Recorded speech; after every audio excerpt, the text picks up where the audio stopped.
angels, welcome back to another episode of In My Bedroom.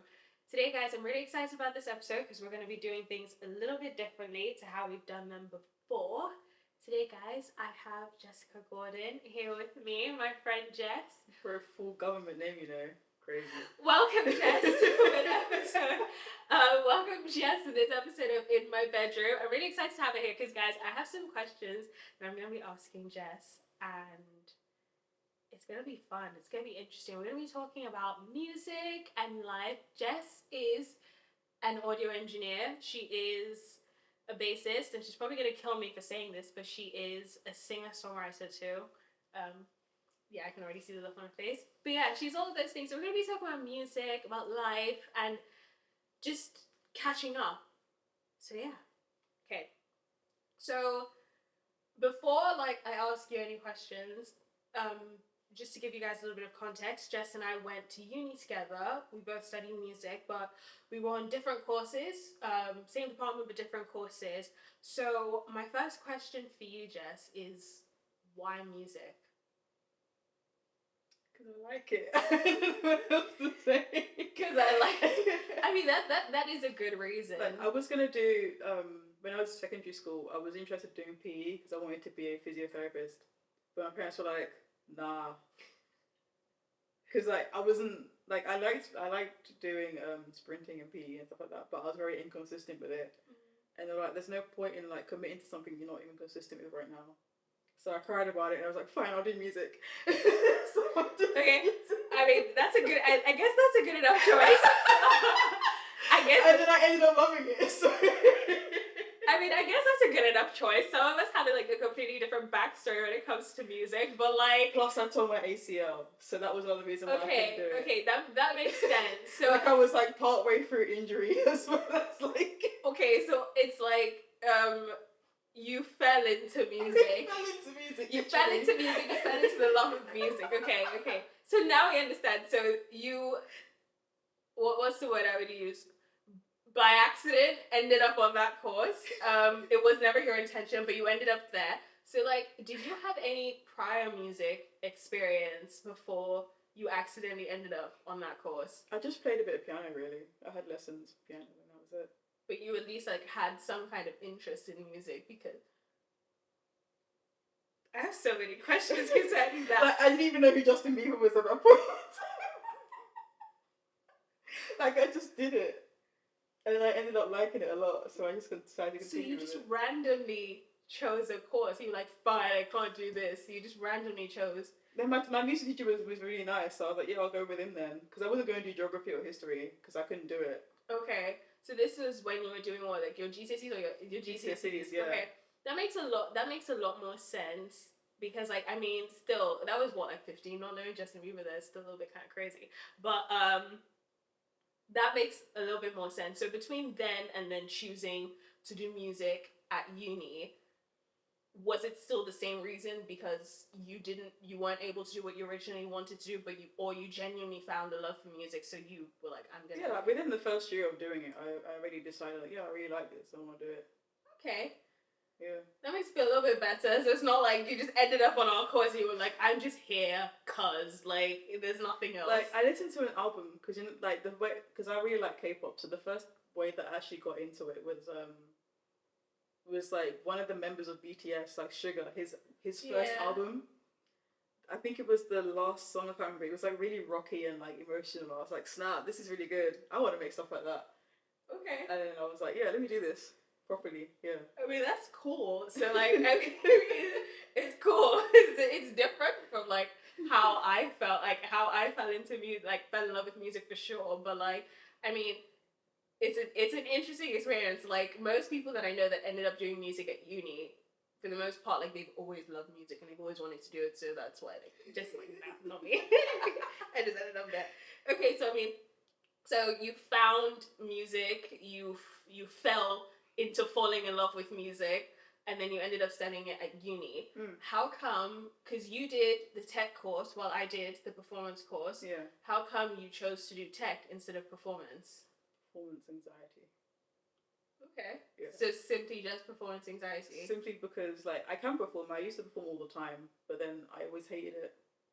Okay. So I was like, I'd like to be the background person and make money in the background rather I mean, than people always say this. have everybody staring at me and can't go to Lidl without people just bare looking at me and be like, oh my god. I mean, that makes a lot of sense because these are conversations that I have a lot with different people, and I have with my brother, and some because my brother does acting, and some of his course mates and stuff like that, like having conversations with them about like the level of fame they want to get to because they're like, I want to be able to live my life. I don't want to be like stuck inside the house and not being able to go anywhere without security and stuff. Like I want artists to know me, but not just random people in the street. That's fair enough. I mean, that's fair enough. Okay, so I mean, we've done uni. What we're done with uni, I think it's safe to say that personally for me, like since leaving uni, I mean, I think I've like kept up with doing music and stuff like that, but I feel like personally, my experience with music after uni, or my relationship with music after uni, has changed a lot. What would you say has changed for you in your relationship with music since leaving uni? It's kind of gone to the side now because I'm working, and it's like, if I want to do music, I need money to get the music equipment because it's not available to me anymore. Tell me about it. And it's like realizing just how expensive all the stuff at uni was. Yeah, because like sometimes I'm just like, man, there's times that we like, because I was watching like a tutorial the other day, and they were just talking about different kinds of like compressors and stuff, and then they were talking about the SSL, and I was just like, oh, the SSL studio. I was like, those were the days. The thing is, I didn't even like the SSL. For me, it was the Neve studio. That was my favorite one, and that's like the most expensive one that they had. The Neve studio was great, but I think for me, when it comes to studios, I like things that are quite like snug and cozy. So like when the studio is huge, I'm like, if it's filled with instruments, then I still feel snug and cozy. But if it's like just like kind of cute, I don't want to call it like a shoebox, but like just a cute little space, then I always prefer it. So the Neve in terms of like what we could do was always better than the SSL. But I don't know, I just like the coziness of the SSL. Like I understand the coziness of it, but I kept forgetting how to use the SSL. So I just like, I would always be like, oh Frank, please help me because I don't know how to do it. So I was just like, you know what, let me just use the Neve. Oh my god, that's crazy. And then because I went to a studio Saturday and they're like, oh, do you want to use the Neumann tube microphone? I'm like, the tube microphone? Because I think you used it one time when they were doing a demo for it. And I was like, yeah, we had that at uni, but we never used it because it's like, we don't want to break this. And he's like, yeah, this is like £6,000. But yeah, exactly why I don't want to touch it. I think, see, that's the thing that I miss the most. I'm like, you can get rid of the studios. Like, I can survive without studios. It's the microphones. We were pretty just out here swinging around a U87. That's like £3,000. It is the microphones that more than anything I miss. Like, whenever I'm mixing a song in Logic and I'm doing something, whether it's like, I don't know, like drums, and I'm trying to find like the right EQ or something, and like I find something that says overheads, I'm like, God, I wish I recorded this live. Like overhead mics, that would have been so much better. But it's fine. We'll survive. It's okay.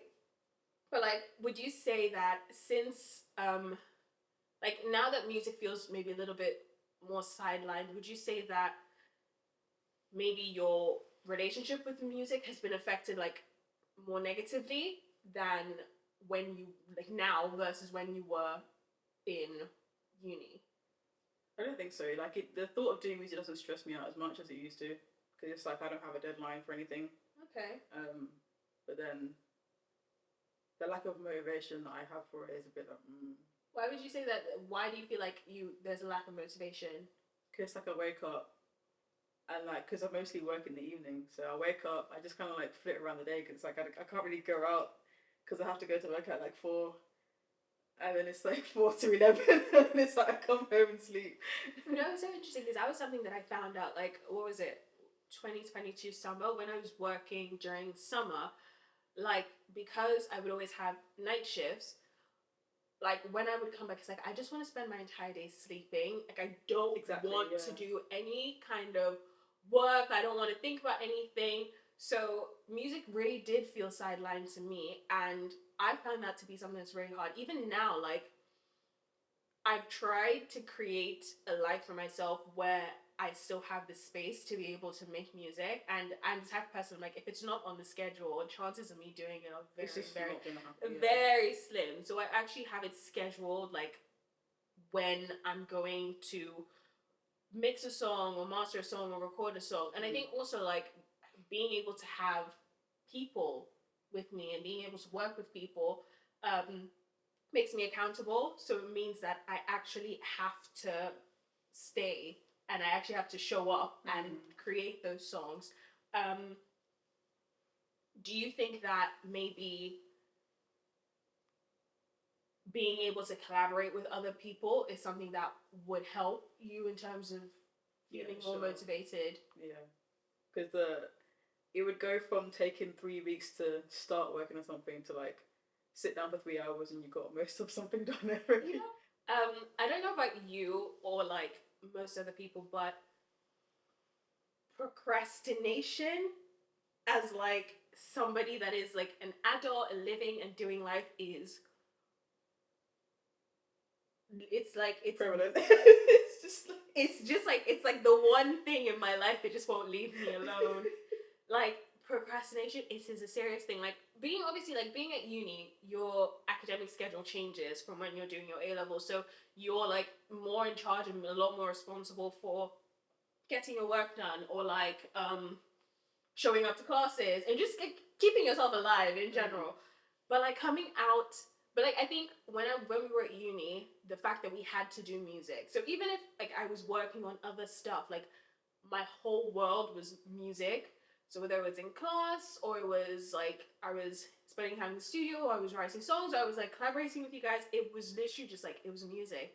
And now coming out and having things be a lot more dynamic, where it's not just music, it's I have to pay these bills, that I have to feed myself, I have to clean my apartment, and it's just a lot more. I feel like in the last year, like something that I've really experienced is that music has kind of it's been so much easier for music to kind of get lost in all the things that I have to do. And I feel like it's something that so many different people struggle with, especially like upcoming artists, especially people that I don't want to say don't have a community of people, because sometimes I see artists and stuff like have a posse of people, so everybody's like with them and they're in the studio and like they go home, they're listening to this song that they made and stuff like that. And sometimes I just feel like being in isolation, it's really hard to kind of keep up that group mentality of like we're doing this. It's kind of like I'm doing this, so like I could take a nap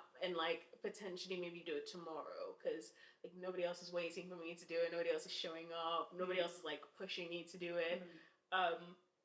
So yeah, you feel like music has taken a bit of like a backseat. Yeah, I was gonna say you feel like taking a bit of a sideline, but I feel like it's taking a bit of a backseat. I feel like it has for me mentally, but I think to the rest of the world, because I've still been doing music and I've still been putting stuff out, it doesn't feel that way. But I think there has been a drastic like shift between when you like music was like our whole world when we were at uni versus like now, where it's not.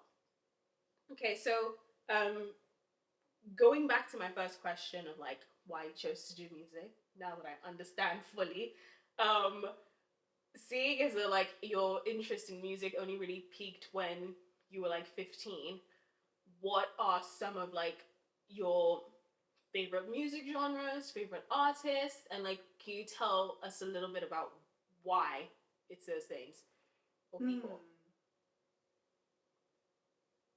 I like most music genres. That's what you say. I like but almost like everything, but I don't like drill. I don't like trap.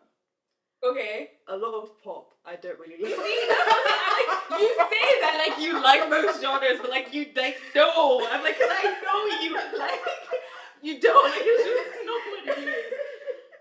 Carry on. What else don't I like? Exactly. I like all this music genres. I think it's mostly that what they're saying. Cause like with drill and trap, it's not even like the way it sounds itself. It's like the words. Yeah. It's like everything sounds the same. Yeah. It's the same Jersey beat in every single song. Yeah. And they're talking about chinging this person, chinging that person. Yeah, It's that's like, the thing that gets me about drill music. It's like, don't get me wrong, I can sit down and like objectively respect any genre of music. Yeah. But I can't like sit down and say I like this genre of music Yeah. because I'm like, for crying out loud, like I understand music is a form of expression, but you're just like sharing like. I don't want to know that. That's like there are different movies and TV shows. Some I will never watch because I don't want to see that. I don't want to know that. I don't want to hear about it. Like, great that that's the story you want to tell, but that's not a story I want to listen to. And it's like, I remember that day when bling, bling, bling. It's just like, you remember it so much, but you don't remember the law.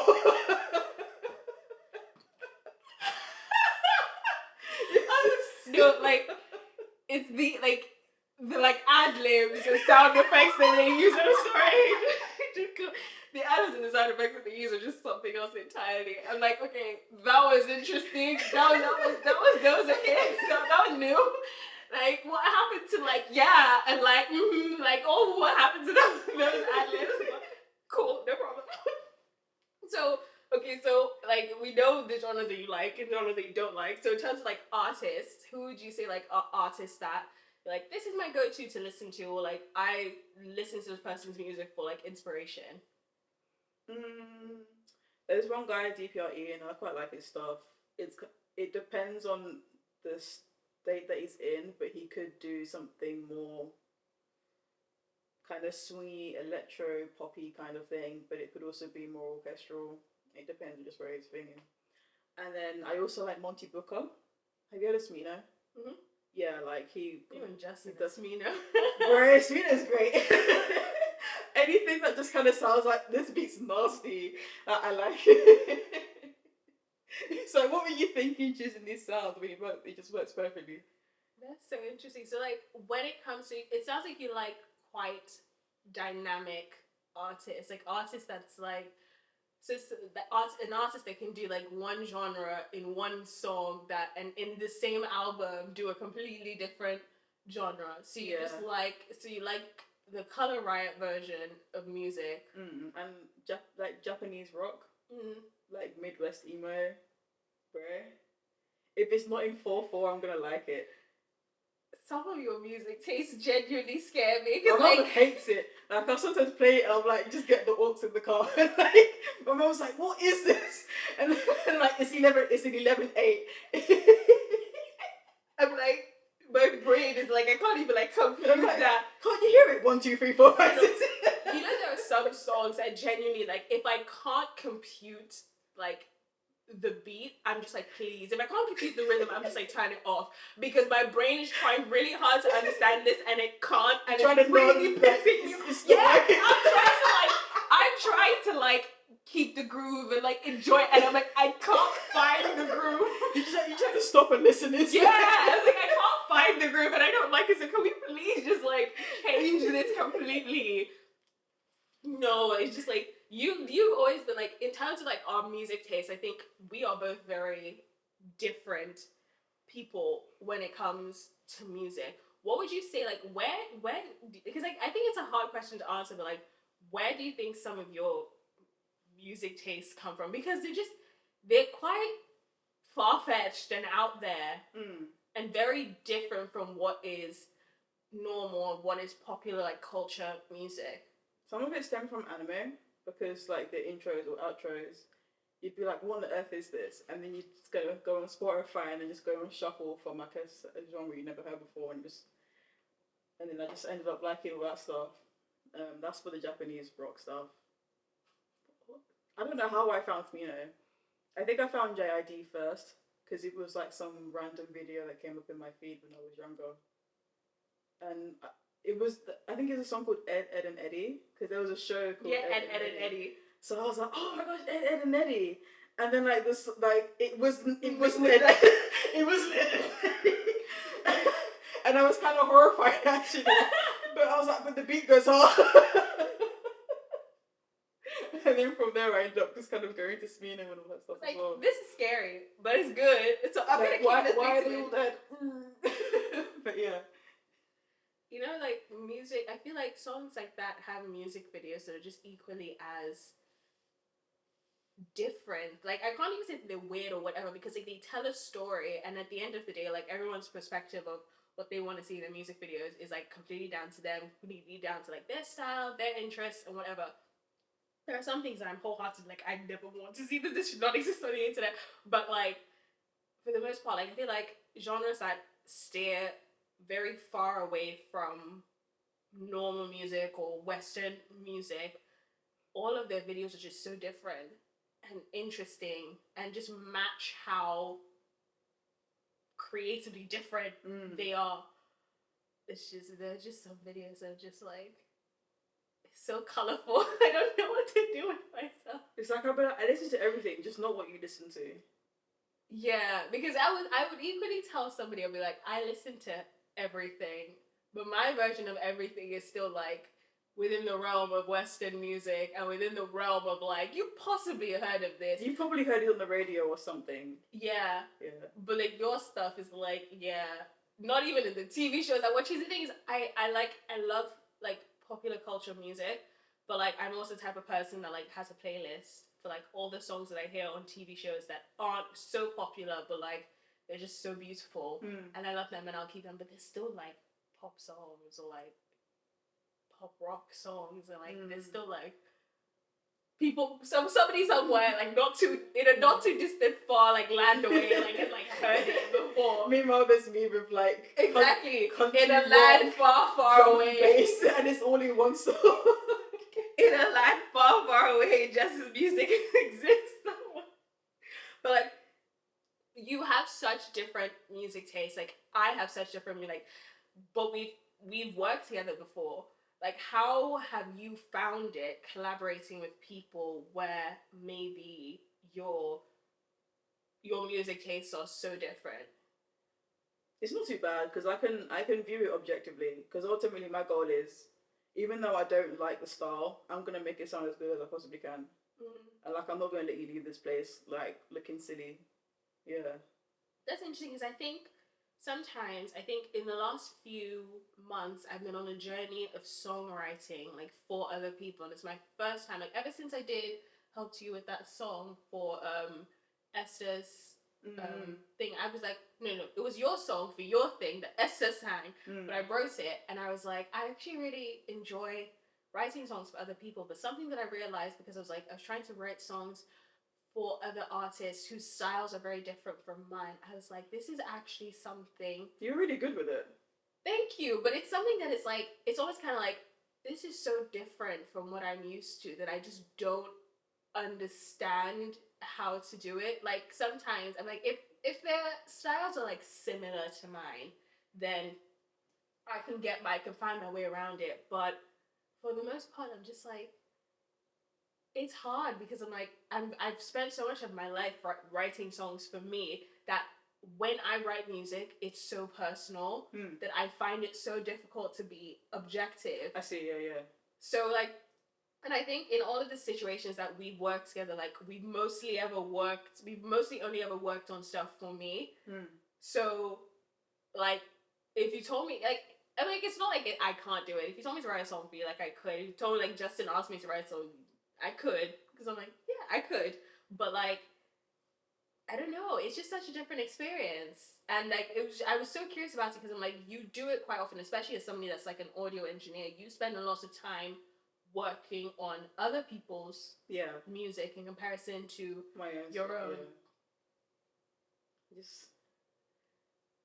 I don't know. It's just how it ends up being.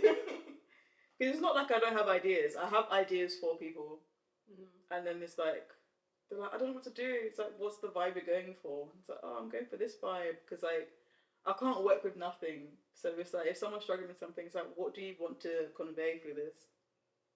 And they're like, I want to do this. I'm like, okay, so what's something that you can relate it to? Like, what's something that's been done, or a pop culture thing, or a show that's been happening, like you could like base it off of as like a starting point. And then from there, we're like, okay, let's get this in, let's get that in, let's get this in.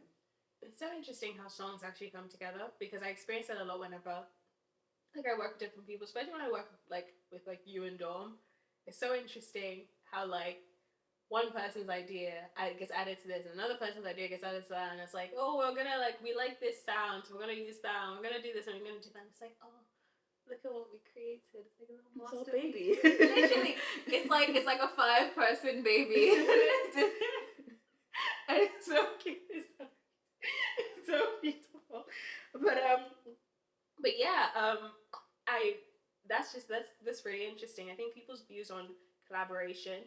I think collaboration is essential when it comes to music, but I think very many people have very many different views on it, on how they approach it, on how they feel about it personally. So that's really interesting to hear.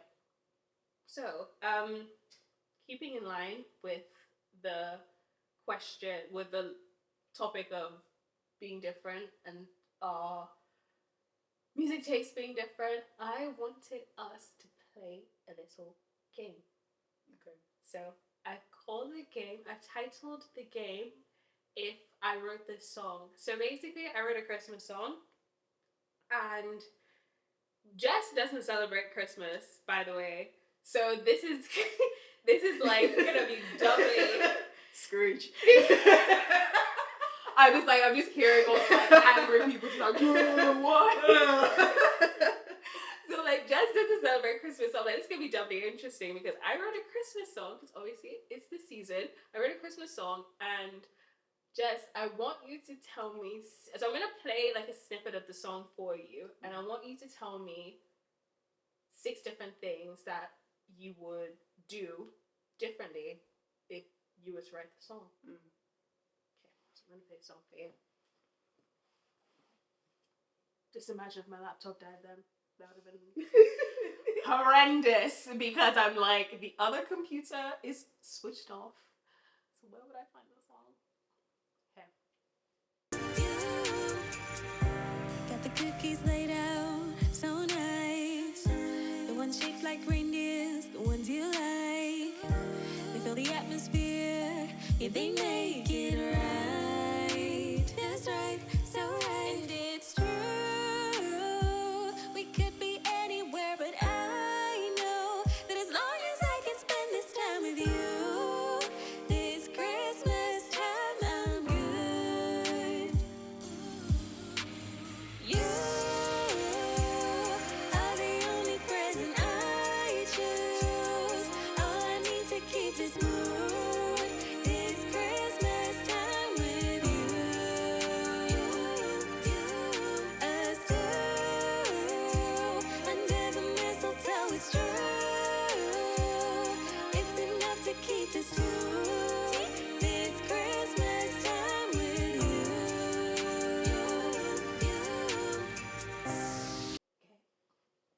So, I would like to know 6 things you would do differently if you were to write that song.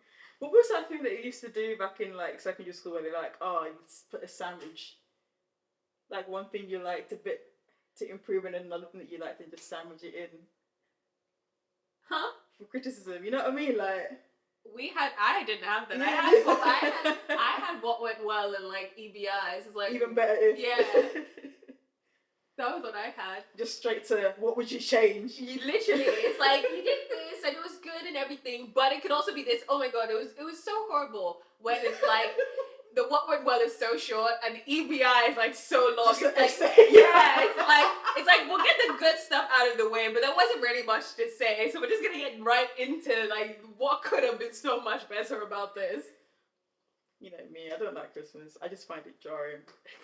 So That's fine. So what would you tell you 6 different things you would do differently if you were to write the song? take out the sleigh bells. But these labels are so perfect.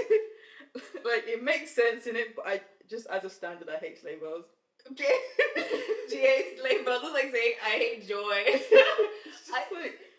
just who's approaching me now? This hatred for sleigh bells is really something else. Is everything okay? Did they do something to you in the past? I've got hit with a sleigh bell at 4 years. You're like, all I can hear is ching ching. What else? It's just the whole chatting about cookies and reindeers and mistletoe. And you see, okay, something I have to say is I don't want to interrupt you too much because I want you to keep going, but like Yeah. writing and actually no, carry on going. Like I'll I say it after. I genuinely think that's it. I said 6 things. You can't come up with anything else. To be honest, like I don't know why I'm forcing you to like completely just like destroy my song and like rip it apart. I hate the way that you do it.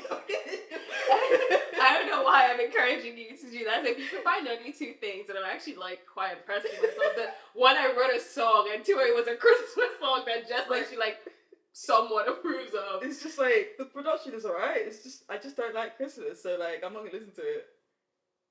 That's interesting, and that's fair enough. You could have come with 6. That's interesting. So like, if you were to write the song for yourself, like you're fine with the production. Like, there's nothing else. Yeah, it's just like it's alright. It's just like It just wouldn't be a bit Christmas. of Just mixing take and out mastering, and then it's just like just take out the Christmas theme, and it's all good, you know. Okay, that's fair enough. Something I do have to say though. Yeah. Writing Christmas songs is so hard. Obviously, yeah. Because there's so little you can actually talk about that it's like.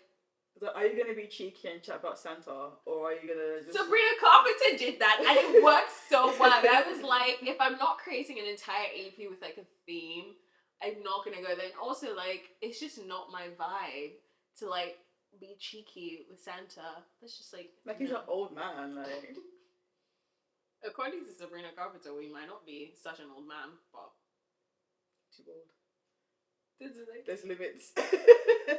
And I think Grandad is a pretty far past the limit. yeah. I'm gonna make no further comments before like something else is said and it's taken the wrong way. I'm gonna leave it there. But yeah, writing Christmas songs is so hard, like, because there's so little to talk about.